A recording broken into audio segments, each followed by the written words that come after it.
From nothing to everything. I grew up with nothing. Here is what happened after that.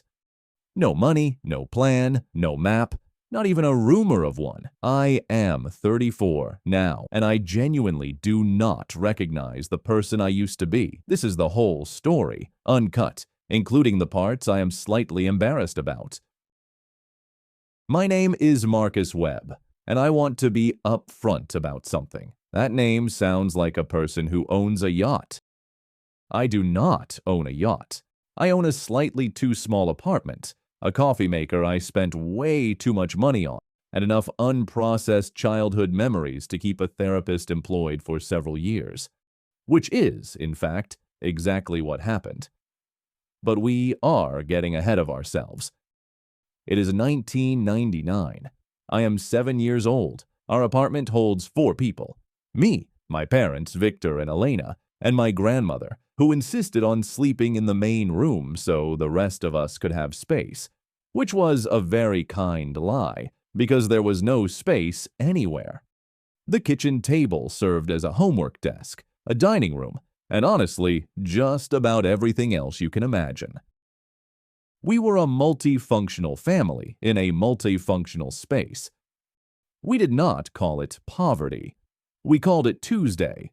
My dad worked construction whenever there was construction to be had. My mom, Elena, cleaned the stairwells of the building 2 blocks over. She would come home tired every single evening and still find the energy to ask how school went.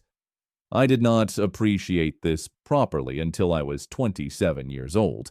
Children are, on balance, ungrateful small creatures, and I was no exception. At school, I was what teachers diplomatically call not a problem, which is the educational system's polite way of saying they had no idea I existed. I sat in the back. I was furniture with a backpack. No teacher, not one, across 12 years of compulsory education, ever asked me what I wanted to do with my life.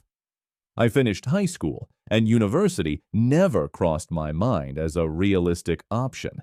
There was no money. There was no map. There was not even a rumor of a map. I walked out of school on the last day, and the only thought in my head was, okay, now what? No answer came. At 17, I genuinely believed that dreams were for people in other stories. Mine was less of a story and more of a very short pamphlet with no illustrations. My first job was loading boxes at a warehouse. 5 in the morning, 6 days a week. I was 18. Here is the part that still gets me. I was grateful, not performing gratitude, actually genuinely grateful that this was my life. That baseline tells you everything. My internal bar was very low, and I was clearing it with room to spare and feeling good about it. I also ate the same lunch for 8 consecutive months, a cheese sandwich and an apple. I considered this completely normal. I now know this is not what nutritionists mean when they say balanced. Please eat a vegetable. This is important. I saved a little. Spent most of it on things that made me feel less invisible.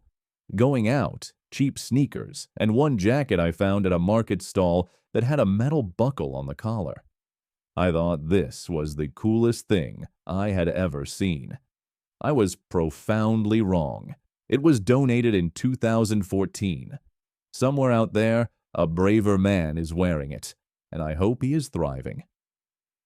Around 20, I got a job at a small printing company doing deliveries. The owner was a man named Grigor.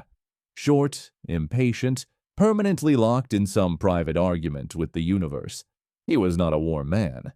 He once told me my handwriting looked like a spider had fallen face first onto the page. But he was the first adult outside my family who ever spoke to me like I had a functioning brain in my skull.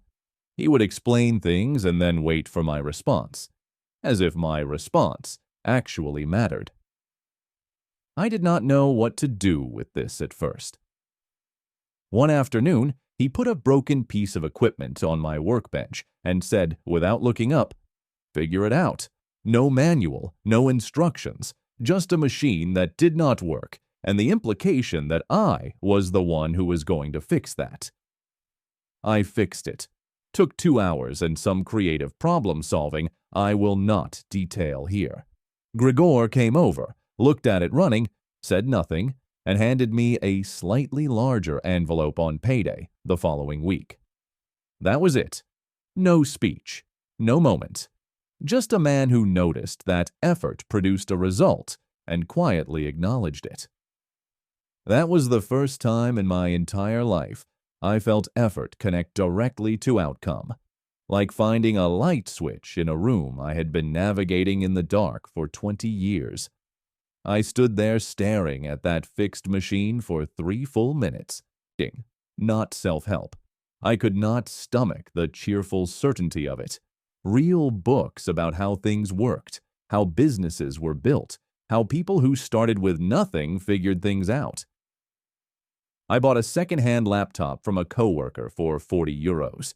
It took 4 minutes to boot up, sounded like a small helicopter, and had a sticker of a cat on the lid from its previous owner. I left the cat. The cat felt like good luck.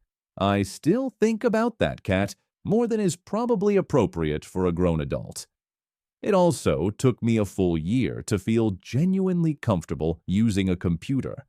I was embarrassed about this for a long time. Then I realized almost everyone around me was also quietly figuring things out as they went and just not saying so. Nobody actually knows what they are doing. This is the most comforting thing I have ever learned. At 23, I moved to the capital, slept on my friend Toma's couch for 3 months. Toma had one household rule: do not touch the hummus. I respected it with the seriousness it deserved. I got a data entry job at a small agency, the kind of place where the coffee machine is more reliable than the long-term strategy. Unglamorous, underpaid. I showed up every single morning like the building would fall apart without me. Slowly, I started understanding how the place actually worked, where the real problems sat, what clients actually needed versus what they said they needed. I started fixing things without being asked. Nobody told me to do this. This turns out to be the best career strategy I have ever discovered, and I have never once seen it written in a job description. At 25, I was managing a small team. Still no degree. Still felt like an imposter every morning. There was a voice in my head, consistent, confident, well-organized, informing me daily that someone was going to figure out I did not belong there and send me back to the warehouse. I refused to listen to it. More accurately, I was too tired to give it the time it seemed to feel it deserved. Exhaustion, I have decided, is a vastly underrated confidence strategy. Here is what nobody puts in the motivational posts. Fixing your circumstances on the outside does not automatically fix the inside. There were years in my late 20s where I looked entirely functional on paper. Steady income, my own place, actual health insurance like an adult. And I was quietly falling apart. Relationships ended because I was still running on survival mode, still braced for problems that were not coming. I had mistaken old habits for a personality. They were not a personality. They were patterns that had long outlived their usefulness and were now just getting in the way of everything. At 28, I started therapy with a woman named Dr. Owana. She has the energy of someone who has heard everything and is still, somehow, completely on your side. In our first session, she asked how I was feeling. I said, "Fine, thanks, pure autopilot." She looked at me for a long moment without saying a word. That pause was the beginning of 2 years of the hardest work I have ever done. Harder than the warehouse, harder than moving to a city where I knew almost nobody, harder than any job, and also, quietly, the most important thing I have ever done for myself. Now I am 34. I run a small operations consultancy with 2 partners. We are not on any lists. We are not disrupting anything. We are genuinely comfortable. A word that took me years to say without immediately looking for wood to knock on. I own my apartment. I have savings. I have a coffee maker that cost more than my first laptop, and I would make that choice again without a second thought. Last year, I helped pay for my sister Arena's first semester at university. She hugged me and said thank you, and I walked with great composure to the bathroom and stood there quietly for about 5 minutes. Then I came back out and said, "Don't make it weird." She made it weird. It was the best kind of weird I have ever experienced. None of this happened because I was exceptional. I want to be very clear about that. I was average in almost every measurable way. The median, the statistical background noise. What changed was one belief, handed to me almost by accident, by a grumpy man in a print shop who probably does not remember my name. That what I did could actually affect what happened to me. That is the entire secret. It is almost offensively simple when you say it out loud.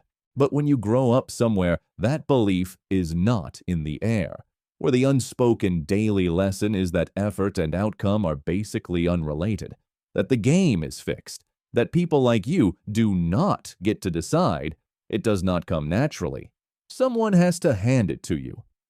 Grigore handed it to me by accident, while being irritated about something else entirely. I am writing this because a few weeks ago, my 16-year-old cousin Danny told me he does not see the point in trying anything.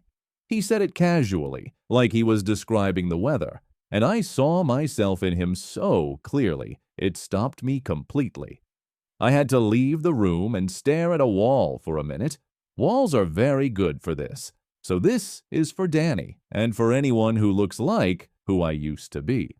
You do not need to be exceptional.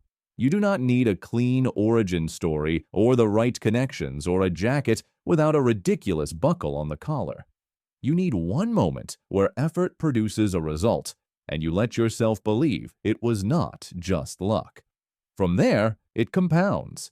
Slowly first, then faster, then in directions you could not have planned for. I am not where I thought I would be at 34. I am somewhere I did not know to imagine. And Danny still has not called me back, which is honestly very on brand for a teenager, and I am choosing not to take it personally. I listened to Marcus's story and the adventures of his life. Thank you for being here with me for my first video. Please subscribe. Thank you and goodbye.